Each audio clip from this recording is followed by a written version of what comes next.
In this video, I'm going to talk about how to do a discovery call.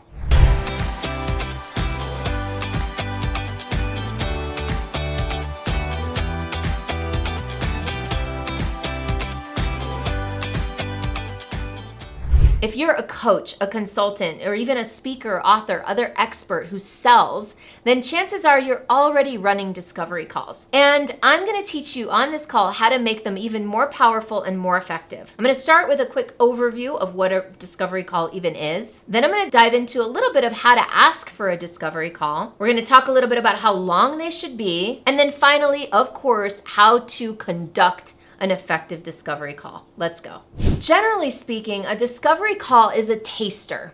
It's an exploratory call where you and a prospective client connect and decide if you want to work together. Now, a discovery call can take a variety of different forms. It can be a short call or a long call. I actually have two types of discovery calls. I have what I call an actual discovery call. Those are short and sweet, like 15 to 25 minutes. And then I have strategy sessions, which are a more in-depth discovery call. And I do those with people who've already been qualified. They're qualified prospects. So over here, the short and sweet ones are usually with people that I don't know that well, or I've never met before. Whereas over here on this side, I've got the strategy sessions with people that come through a referral, for example, or somebody that I've met and they've asked me about my program. So those are the two types of discovery calls I run, 15 to 25 minutes, about 45 minutes to an hour over here. Now in this video, I'm going to talk specifically about my short and sweet discovery calls. And if that's something that you want to run, then this video is perfect for you, and I encourage you to watch it to the end either way. And if you're looking more for these long format strategy sessions, I have an entire video step by step, the 10 steps to walk people through for an in-depth strategy session. So I've linked to that below. You can check that out when you're done with this video. So the first thing you need to do discovery calls is to actually get discovery calls on your calendar. And I want to just at least quickly dive into that. To get a discovery call on your calendar, you have to ask for them. Generally, what that means is, and what I do is everywhere that I put myself out there, YouTube, my email signature, my email marketing, my blog posts, my LinkedIn posts, wherever I can, I offer a discovery call. And I do a lot of outreach too. I reach out to people that I know are interested or that I haven't talked to in a long time. And I basically say, hey, are you open to hopping on a call and checking in? It's been a while since we last spoke. How's your business doing? Do you want to connect? These are more casual conversations. A discovery call is not a big investment of time for them or for me. So it's pretty casual. And I use the language, are you open? This is something that I learned from one of my mentors, Mark LeBlanc. And it's just a way of opening the door and letting other people decide if they want to walk through it. So if you want a lot of ways to book discovery calls, I'm not going to dive into that deeply here, but I have linked to a whole video that's all about how to book more discovery calls, and you can link to that below.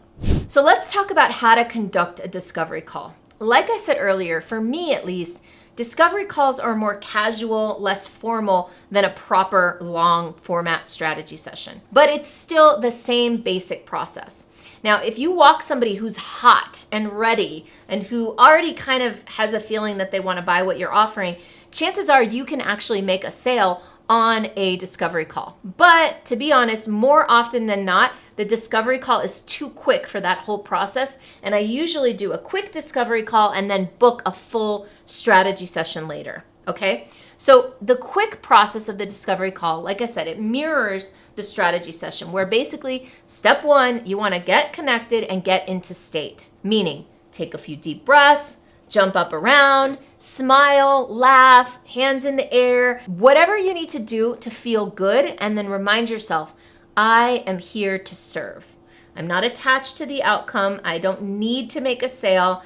I am just here to serve and to help this person take the next best step. So once you've done that and you kind of let go of the outcome and you're present and ready to serve, you get on the phone or on the Zoom. And so the first thing you do is obviously, hey, how are you?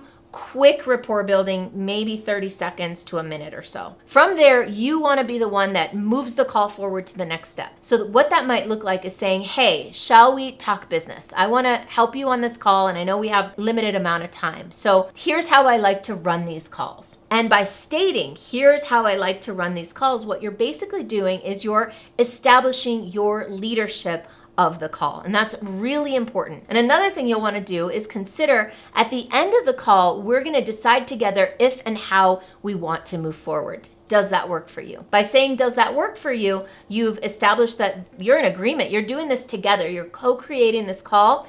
And by saying at the end of this call, we're going to decide if and how we want to keep going, you're also saying, hey, we're going to make some sort of decision at the end about whether to move forward or not. Then you move into the discovery phase of the call, which is where you're asking questions and you're taking notes. And personally, I like to take notes by hand so that people aren't hearing the click clack of my keys. So this is the part that will be much shorter on the discovery call versus a strategy session. This is where you're gathering information, and what you're looking for are clues.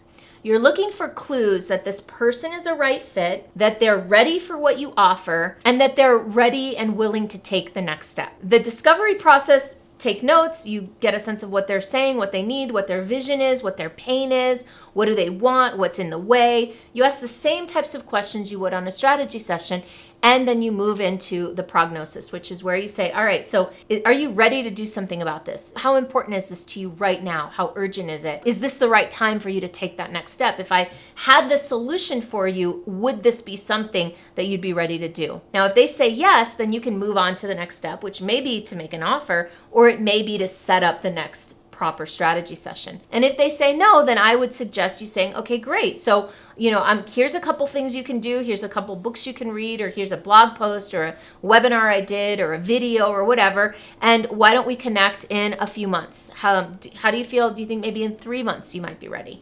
And then go ahead and book that on your calendar for the future. Or if they're not a fit, don't even bother to suggest booking. Just say, hey, let's connect whenever you're ready. And then if they are a fit, then I would take them to the next step. Now, what that might look like is saying, hey, we've got 10 minutes left on this call. Do you want to talk about working together? Is this something you really want to do? Because if so, we can enroll you into my next program, or we can enroll you into this. Now, if they seem ready, then you can go ahead and make that invitation, take the payment and all that good stuff. But if not, then I would suggest saying, hey, why don't we set up another call where we can dive a little bit deeper and we can really decide which program is right for you. By saying which program is right for you, you've already established that they're going to get a program. They're going to invest. They're going to work with you. You're just deciding what that's going to look like. Finally, I get this question all the time. What do you do if someone's not a fit? How do you let them go gently? Well, the beauty of it is that generally speaking, when someone's not a fit, it's not very hard for them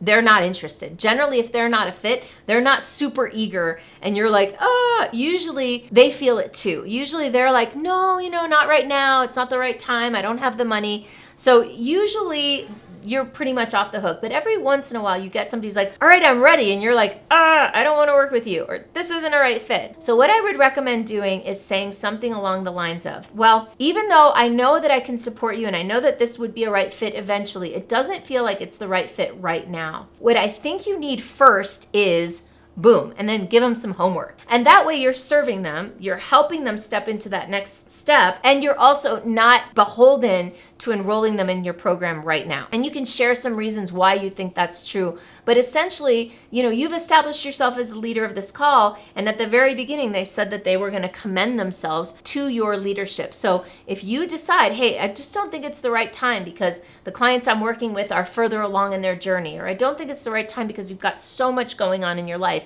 because you just shared that your kids are going off to college and you're getting a divorce. I feel like it would be better for you to do this after. So if you're listening carefully to the diagnosis, I would recommend a nice dose of truth telling and see how they take it when you tell them, listen, I don't think it's for you, or at least I don't think it's for you right now. If you are a coach or a consultant or a speaker, author who wants to grow your sales and build out more successful, more prosperous coaching programs, I can help. Go ahead and visit superstaractivator.com/go, and you'll find a link to be able to book time on my calendar for a discovery call. I look forward to meeting you.